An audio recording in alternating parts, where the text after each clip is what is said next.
اتنی رقم نہ بھیجیں، یہ تو زیادہ رقم ہو گئی، ایسا ہرگز نہیں ہے۔ بلکہ state bank of Pakistan overseas پاکستانیوں کو جو فارن ریمیٹنس آتی ہے اس کو انکریج کرتا ہے کہ آپ باہر سے پیسہ بھیجیں پاکستان میں۔ اچھا، اب اگر میں نے آپ کو وہ بتا دیا کہ آپ ان شیپ آف کیش لائے ہیں، تو آپ کو پاس ٹریک میں انٹری کرنی ہے اور آ کر اس کا پرنٹ لے لیں، اور اس پرنٹ کے بعد آپ کسٹم حکام کو وہی پرنٹ دکھائیں، اور آپ دیکھیں بہتر تو یہی ہے کہ آپ وہ رقم آپ تھرو بینک مطلب ٹرانسفر کر دیں۔ انکم ٹیکس آرڈیننس 2001 کی سیکشن 111 کی کلاس 4 کے مطابق اگر آپ وہاں سے کسی بینک سے یہاں پاکستان میں جو بینک ہے اس میں اگر آپ رقم ٹرانسفر کرتے ہیں اور اس کا یہاں پر P R C proceed realising certificate آپ لے لیتے ہیں، تو یہ رقم مطلب کوئی غلط نہیں ہے، آپ کے لیے ویلڈ ہے، آپ اپنی انکم ٹیکس ریٹرن میں شو کر سکتے ہیں۔ جہاں پر جس کو بھیجی ہے آپ نے یہ رقم، وہ اس کو ایز اے گفٹ لے سکتا ہے۔ اب یہاں پر ایک اور چیز کی وضاحت کرنا چاہوں گا، اور وہ وضاحت یہ کہ کتنی رقم آپ ایز اے گفٹ لے سکتے ہیں اور کس سے لے سکتے ہیں۔ مطلب آپ نے وہاں سے یہاں اپنے کسی عزیز و کارک کو وہ رقم بھیج دی کہ آپ یہ رقم میرے مطلب فیملی کو دے دو، یا اپنے فیملی ممبر کو دے دی۔ دیکھیں، جو گفٹ ہے وہ بھی قانون نے اس کی تعریف کی ہے کہ آپ کس سے مطلب آپ کا کون ریلیٹیو ہے قانون کی نظر میں۔ اگر آپ اپنے بھائی سے لے رہے ہیں، اگر آپ اپنے والد سے لے رہے ہیں، آپ اپنی والدہ سے لے رہے ہیں، بہن سے لے رہے ہیں، بیٹے سے لے رہے ہیں، دادا سے لے رہے ہیں، نانا سے لے رہے ہیں، تو یہ ریلیٹیو کی ڈیفینیشن میں آتا ہے، آپ اس کو لے سکتے ہیں۔ لیکن اگر آپ کسی اور سے لے رہے ہیں تو وہ آپ کو ریلیشن اس سے ثابت کرنا پڑے گا۔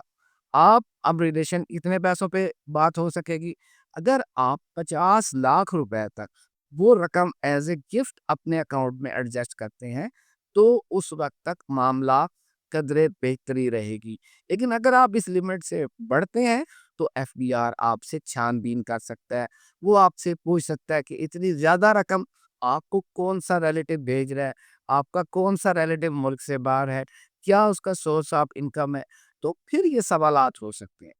ایسا نہیں ہے کہ مطلب آپ نے اپنے بیٹے کے اکاؤنٹ میں پیسے بھیجے اور وہ کہ میرا والد ہے اور اس نے مجھے بھیجے ہیں، تو پھر 50 لاکھ کی لمٹ ہی نہیں بنتی، تو اپنا والد سے تو انسان نہیں سکتا ہے نا، اور یہاں پر ہم گھر بنا رہے ہیں، جو بھی معاملات ہیں، تو اس حوالے سے یہ کچھ کنفیوژنس ہیں۔ ایسا نہیں ہے کہ جو ہمارے اوورسیز پاکستانی جو ہیں ملک سے باہر، وہ محنت بھی کریں، مزدوری بھی کریں، کاروبار بھی کریں، اور وہ یہاں پر یا تو پیسہ لائے تو لوٹ لیا جائے ان کو، ایسا ہرگز نہیں ہے۔ آپ ہمارے لیے ایسا ہی ہے کہ آپ پاکستان کے ماتھے کا جھومر ہے، آپ پاکستان کے سر کا تاج ہے، آپ یہاں سے وہاں پر پاکستان کے سفیر ہے۔ ایسا ہرگز نہیں ہے کہ ہر ایئرپورٹ پر کہ کسٹم کے حکام وہ آپ کو لوٹ لیں۔ اگر آپ سمجھتے ہیں آپ نے وہاں سے پیسے بینک سے نکلوائے، آپ کے پاس ثبوت ہے، آپ وہاں سے پاکستان ٹریول کیا، آپ نے پاس ٹریک پہ انٹری کر دی، لیکن آپ ڈر کے مارے کسٹم حکام کے پاس نہیں جاتے، تو آپ کو پھر بعد میں جب ایف بی آر کا نوٹس آئے گا تو آپ کو یہ چیزیں ثابت کرنا ہوں گی کہ دیکھیں میں فلاں جگہ سے آیا اور اس ڈر کے مارے میں وہاں نہیں گیا۔ تب یہ پہلا طریقہ یہ ہے کہ آپ کیش لے آئے، دوسرا طریقہ یہ ہے کہ وہاں سے آپ نے کسی شیڈول بینک سے دوسرے یہاں پاکستان میں کسی اسکیبل بینک میں آپ نے وہ ٹرانسفر کر دی ہے، یا آپ یہ جس طرح آج کل منی ایکسچینج کمپنی ہے جیسے ویسٹرن یونین ہے، ریا ہے، یونین ویسٹرن ہے، مطلب مختلف کام کرتے ہیں، ان کو بھی بینک ہی سمجھا جاتا ہے، کیونکہ یہ بھی آپ کو ایک سرٹیفکیٹ ایشو کرتے ہیں کہ ہم نے فلاں ملک سے پیسے یہاں پر کنورٹ کیے۔ تیسری بات کہ اگر آپ نے وہاں سے پیسے بھیجنے ہیں تو آپ کو فارن کرنسی بھیجنا ہوگی، مطلب آپ ریال بھیج سکتے ہیں، آپ دینار بھیج سکتے ہیں، آپ پاؤنڈ بھیج سکتے ہیں، آپ یونائٹڈ اسٹیٹ کے ڈالر بھیج سکتے ہیں، مطلب کوئی بھی فارن کرنسی، لیکن پاکستان سے باہر سے پاکستان میں پاکستانی کرنسی کو انکم ٹیکس آرڈیننس انٹرٹین نہیں کرتا۔ اسی طرح آپ کے پاس پی آر سی وہ سرٹیفکیٹ ہے بینک کا لیا ہوا، تو آپ کے پاس کوئی ایشو نہیں ہے، آپ کی وہ رقم ٹھیک ہے، آپ اس سے جو چاہے پاکستان میں خریدیں، آپ گھر بنائیں، آپ گاڑیاں لیں، کوئی ایشو نہیں ہے۔ آپ کو قانون کی طرف سے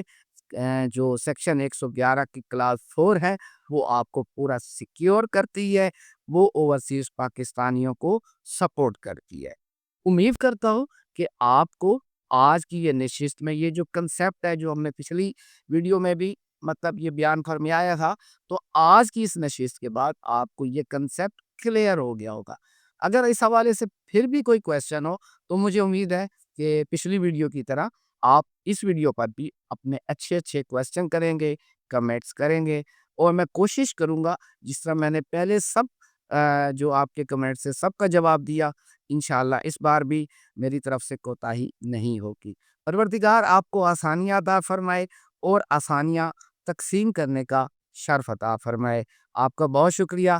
اللہ نگہبان۔